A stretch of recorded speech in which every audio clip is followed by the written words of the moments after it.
Kar 124 mladih, starih od 12 do 14 let, pa te dni skupaj z vrstniki iz 30 drugih evropskih držav sodeluje v mednarodni filmski žiriji, ki bo presodila, kateri izmed 3 nominiranih filmov bo prejel Evropsko nagrado mladega filmskega občinstva EFA. V Sloveniji dogodek tradicionalno pripravi zavod Otok v Izoli, letos pa so ga preselili tja, kamor je šlo vse. Na splet.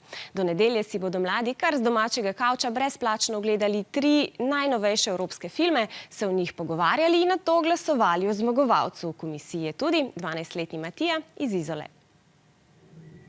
Na tem enkratnem dogodku sodeluje več kot 2000 mladih. Dogodek je do sedaj že 8krat potekal po vsej Evropi. 9. izvedba pa bo nekaj posebnega. Filme si bomo namreč ogledali iz domačega kavča. Doma si bomo ogledali 3 nominirane filme.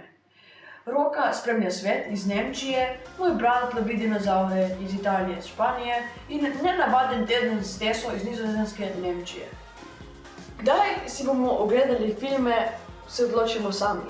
Vsak dan se bomo v 5. uri z moderatorko v živo družili na spletu. Pomembno je, da vsak žirant preko svojega računa pogleda vse 3 filme do konca, sicer ne bo prejel dostopa za glasovanje.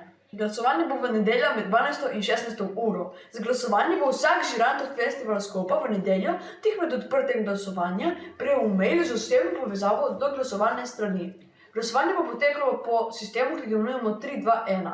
Ko bomo dali glasove, bomo lahko na spletni strani Evropske filmske akademije v živo spremljali razglasitev zmagovalca najboljšega letošnjega filma po izboru mladih v Evropi.